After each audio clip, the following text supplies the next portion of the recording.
O Sandro é bem tratado, monitorado por uma equipe técnica, alimentado com cuidado e cercado de carinho todo. E não é um post no Instagram de quem nunca pisou aqui que vai decidir se ele vai sair ou ficar. Ele precisa sim ir pro santuário. A gente não sabe aonde ele trabalhou, apesar de toda a arrogância, ele não deu muito certo como biólogo, porque vocês podem ver que ele não tem nenhum bem declarado, a conta dele zerada, não tem nada no nome dele.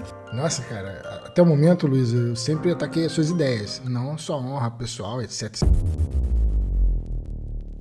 Você já ouviu falar no caso do elefante Sandro? Pois é, né? Virou a nova obsessão da turminha militante aí, a turminha da lacração. E no centro dessa história, claro, tá ela, né? A Luísa Mel. Depois de viver por mais de 40 anos no zoológico de Sorocaba, sob os cuidados de especialistas, Sandro virou alvo de uma campanha midiática que exige a sua transferência urgente para um santuário, que, pasmem, já foi até chamado de cemitério dos elefantes. Mas o que começou como um suposto ato de compaixão virou uma verdadeira guerra nas redes sociais. De um lado, Luísa Mel e seus aliados famosos, do outro, o biólogo Henrique, que desmentiu boa parte do discurso militante com argumentos técnicos e foi atacado por isso. Teve troca de farpas, tentativa de desmoralização e até história mal contada com uma cadela de raça rara. No meio dessa bagunça, o que menos parece importar para essa gente é o próprio elefante. Será que essa militância é mesmo pelos animais ou tem outros interesses por trás? Hoje você vai entender tudo sobre essa treta entre Luísa Mel, biólogo Henrique, elefante Sandro e até prefeito de Sorocaba aí. Bom, eu sou o Marcelo Milos e depois a vinheta de conta.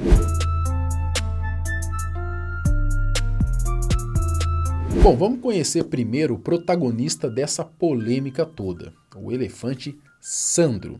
Bom, o Sandro é um elefante de 55 anos que foi resgatado de um circo há mais de 4 décadas. Desde então, ele vive no zoológico de Sorocaba, onde é cuidado por uma equipe técnica formada por biólogos, veterinários e tratadores especializados.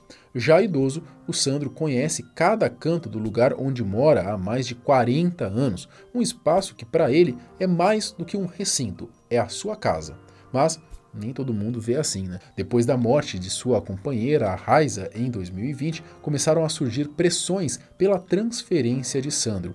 A perda da elefanta levantou suspeitas sobre a estrutura do zoológico e o possível isolamento vivido por Sandro. 2 anos depois, em 2022, uma petição foi movida pelo promotor Jorge Marum, que alegava que os elefantes estavam em um ambiente inadequado, expostos ao estresse constante da visitação pública. Um laudo técnico chegou a apontar que a infraestrutura do local era insuficiente para garantir bem-estar ao animal.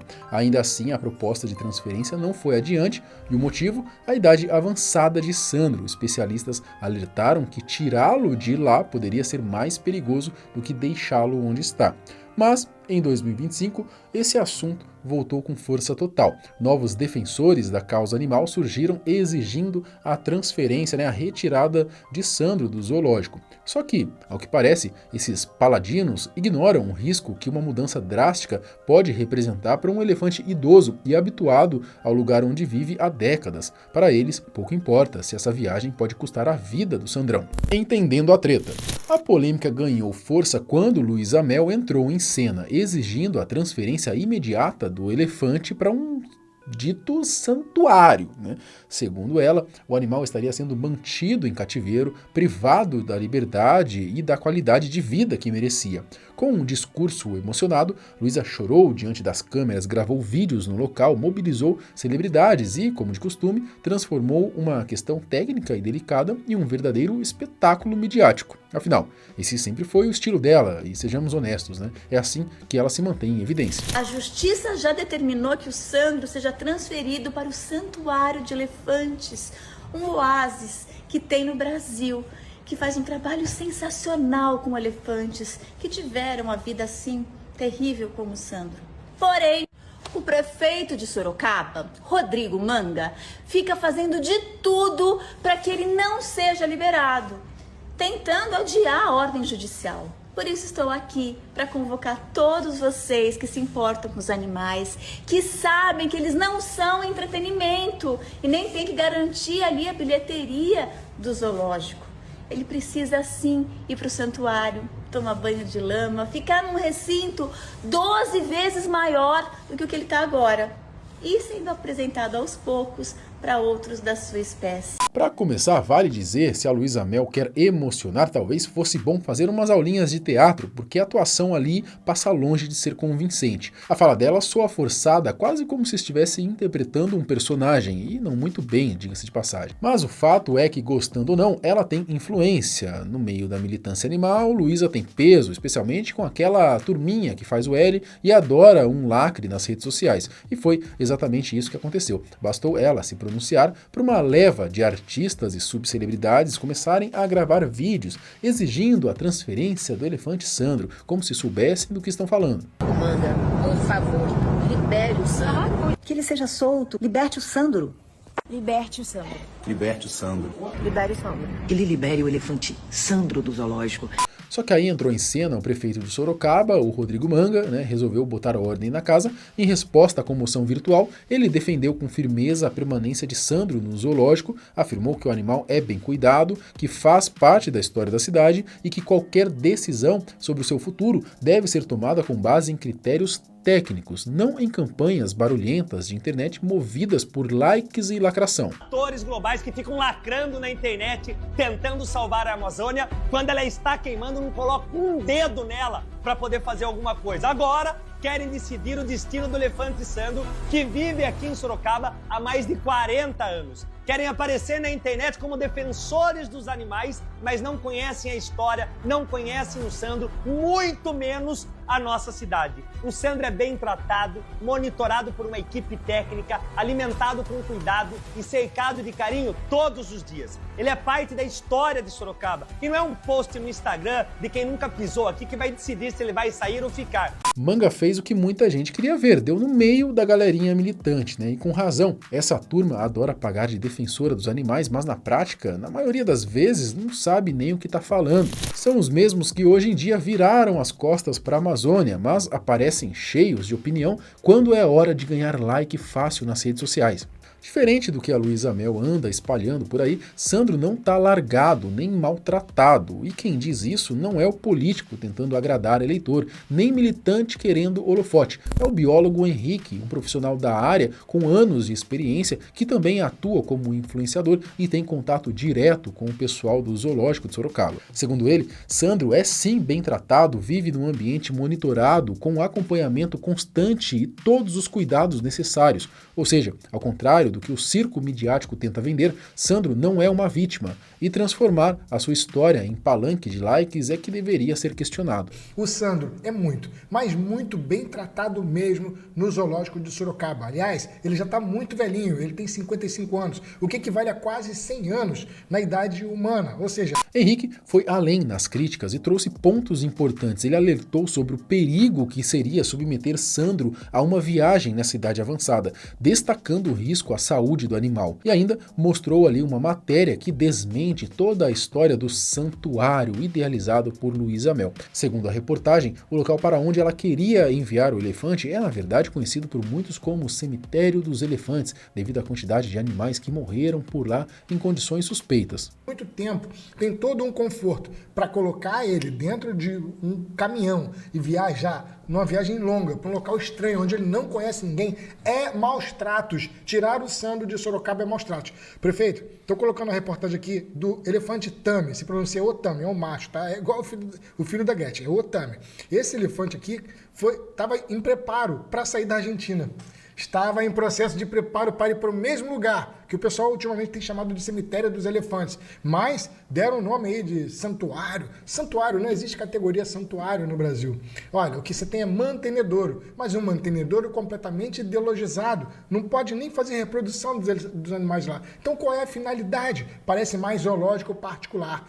Botar o Sandro dentro de um caminhão para fazer essa viagem é estressar o animal, é maus tratos. Na verdade, o lugar, ao que parece, é bem largado, né? Os responsáveis já chegaram a oferecer comida péssima para os animais, né? Tem matéria na TV ali mostrando que davam até feijoada para os macacos, acredite se quiser, né? Além de um monte de porcaria industrializada. Mesmo assim, o local tem apoio da galera da lacração e da TV. Por quê? Né? A gente não sabe, mas dá para desconfiar.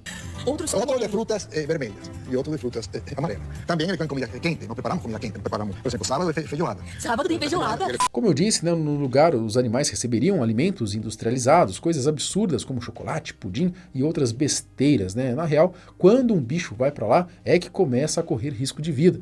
Tanto que já existem relatos de animais que foram enviados para esse santuário e que acabaram morrendo pouco tempo depois. O biólogo até traz um caso lá a respeito de um macaco que acabou morrendo, ficou obeso e morreu de diabetes. É mole? E é muito nutritivo. Isso pra mim aqui é que é sofrimento. Então você tinha um macaco black que vivia no zoológico de Sorocaba e a galera falou que não, ele está em sofrimento. Ele foi pro santuário, morreu de diabetes. Bom, após esse primeiro debate, vindo dos dois lados da moeda, houveram as primeiras repercussões. E a Luísa saiu como perdedora, obviamente, né? Parece que ela não imaginava a força ali da galera pensante, né? Apesar de ter sempre alguém da turminha lá, a grande maioria das pessoas tem cérebro e viram a real situação, né? E o que seria melhor para o Sandro. Só que daí o que a Luizinha tentou fazer, né? Desmoralizar o Henrique. Sim, ela com toda a arrogância, só porque é milionária, né? Porque já nasceu numa família privilegiada e depois ainda casou com um milionário, foi querer desmerecer o biólogo. Sabe por quê? Porque ele não tinha bens, olha só. A gente não sabe aonde ele trabalhou, apesar de toda a arrogância, ele não deu muito certo com o biólogo, porque vocês podem ver que ele não tem nenhum bem declarado, a conta dele zerada, não tem nada no nome dele. Nossa, cara, até o momento, Luísa, eu sempre ataquei as suas ideias, não a sua honra pessoal, etc. Você falou, esse tipo de gente, por que tipo de gente? Quem é o meu tipo de gente? Eu sou menor que você? Eu sou do tipo menos importante que você? Acho que todo mundo aqui é igual, cara. O Henrique fez outro vídeo e contou que até tem algumas coisas, mas que isso não importa. Afinal, diferente da Luísa, a gente não tá nem aí pro que a pessoa tem ou não, né? O foco aqui é outro. E o biólogo aproveitou para deixar claro, com anos de experiência na área, ele tem sim autoridade para falar sobre o assunto, coisa que, no caso dela, parece faltar. Eu não queria me gabar não, mas já vou falar, cara, eu estudei na Universidade Estadual do Rio de Janeiro, na UERJ. Sim, eu fiz universidade pública e com muito orgulho eu fiz a minha especialização, ou seja, eu tenho o meu mestrado em zoologia, eu sou zoólogo, assim como o Igor Moraes, que é um grande amigo, tá bom?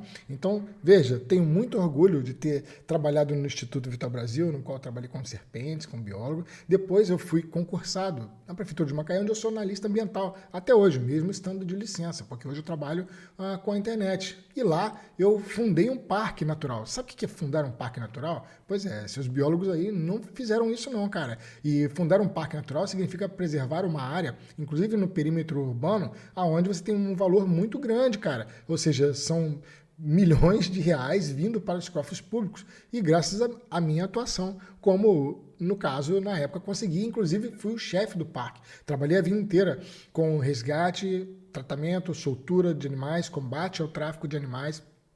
Já capitaneei ação com 40 homens da Guarda Ambiental, 12 lá da Polícia Federal, 3 do INEA. Sempre trabalhei nessa área, inclusive o projeto dos CETAS, que foi passado para a instalação do porto em Macaé, passou em audiência pública, o projeto era meu.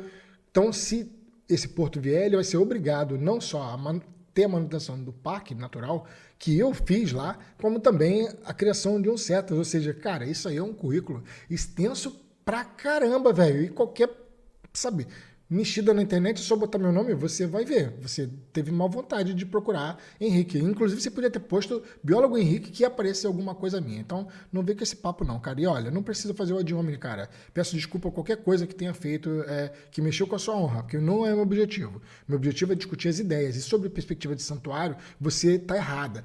Você pode até ser muito boa, Luísa, em gato e cachorro, mas assim mesmo tem alguns veterinários que contestam, não é a minha parte, porque não é a minha área. Porém, na perspectiva de meio ambiente, cara, você é um desserviço sim, inclusive quando você ataca os zoológicos. Pelo visto, o grande mérito da senhora aí foi ser herdeira e ter casado e depois separado de um cara com dinheiro. Acho que só isso mesmo. Não significa sucesso dentro da carreira, existe uma coisa muito diferente entre ter bens pessoais, termos financeiros, e ter sucesso na carreira. Você, por exemplo, que não tem carreira de bióloga, não tem carreira de veterinária, mas eu presumo que tenha infinitamente mais dinheiro do que eu, porque que tudo indica, você nasceu em berço de ouro e era casada com um bilionário. Seu ex-marido não era nem milionário, é bilionário, eu nem consigo conceber isso. Mas isso não significa ter sucesso na carreira, né, não? Tanto é que você não tem a formação para estar falando o que está falando sobre o meio ambiente, né, cara? O biólogo Henrique sempre se mostrou crítico em relação às atitudes da Luísa Mel, e ele não é o único, né? Na real, muitos profissionais da área não parecem ter muita simpatia por ela, até porque, ao que tudo indica, né, ela entende pouco do que fala e usa a causa animal, ao que parece, para outros interesses. Um exemplo curioso envolve um caso já bem comentado sobre uma cadela da raça Borzoi, né, que, aliás, é uma raça bem rara. Né? A história toda teve um desdobramento bem estranho e terminou de um jeito, no mínimo, suspeito, mas eu vou deixar o próprio Henrique contar esse caso para vocês. No caso da Borzoi, eu acompanhei aquilo que o Wagner Ávila ele tinha registrado. A história foi o seguinte: o Gabriel Bueno tinha um canil registrado todo bonitinho, de pug, se eu não me engano, o nome da raça. E. Não, Bulldog. É um Bulldogzinho. Bulldog inglês. O francês? O francês. Eu não lembro qual é o Bulldog. E ela tinha um cão, Borzoi. Essa cadela Borzoi custava mais ou menos 30 mil euros. 30 mil euros. É um cachorro raro. Cachorro raro. E ele ficava com o filho dela, que é autista. Aí, essa galera aí da Fofofauna, que não sabe por onde a galinha mija, mas a Luísa Mel, no meio, delegado, etc., invadiram lá, quer dizer, com mandato, etc. Beleza, não vou aqui entrar nesse mérito. Mas, do nada, resgataram esses cãezinhos. Sendo que no resgate dos cãezinhos, tinha umas incoerências muito grandes, como, por exemplo, 6 deles morreram no transporte. Não sei que resgate é esse que cachorro morre no transporte. Depois você tem coisas como do tipo... Culpa do criador, com certeza. Culpa do criador, né? Tem coisas do tipo castrar fêmea, doença característica de cachorro fêmea, como motivo de óbito para um cachorro macho. Que é impossível. Tipo assim, o cachorro tá com doença de útero, mas o cachorro era macho. Então esses laudos bem estranhos, sabe, que precisam ser avaliados. E essa cadela Borzoi, que também foi morta. Nesse percurso aí, ela morreu. E, estranhamente, um camarada aí que estava fazendo o treino de uma cadela, de uma socialite, reparou que aquela cadela é a tal cadela Borzoi. E isso tudo tá na conta aí desses grupos, entendeu? Como é que a cadela que estaria morta agora parece viva dentro da casa de uma socialite? Cadê os cães, as cadelas que estavam grávidas? E um monte de incoerências que ela aponta. Bom, eu achei tudo isso bem estranho, não sei, né? E sinceramente, por essas e outras, que eu acho que a Luísa tem uma birrinha com o Henrique, né? Vai saber. A verdade é que a Luísa Mel já se envolveu em várias polêmicas relacionadas ao trabalho com animais, né? Dá até pra gente pensar em fazer um vídeo aqui só com esses casos. Quem sabe, né? Se você apoiar a ideia, comenta aqui embaixo. Mas por enquanto fica essa treta no ar, né? E o mais importante é que a decisão final seja melhor não para Luísa ou para o Henrique, mas sim para o elefante, o Sandro. Na minha visão, o melhor seria ele continuar onde já está adaptado, em paz e viver o resto dos seus dias com dignidade. Que mandar ele para um santuário, que de santuário não tem nada, né? Isso sim seria uma crueldade. Isso se ele chegar vivo até lá, né?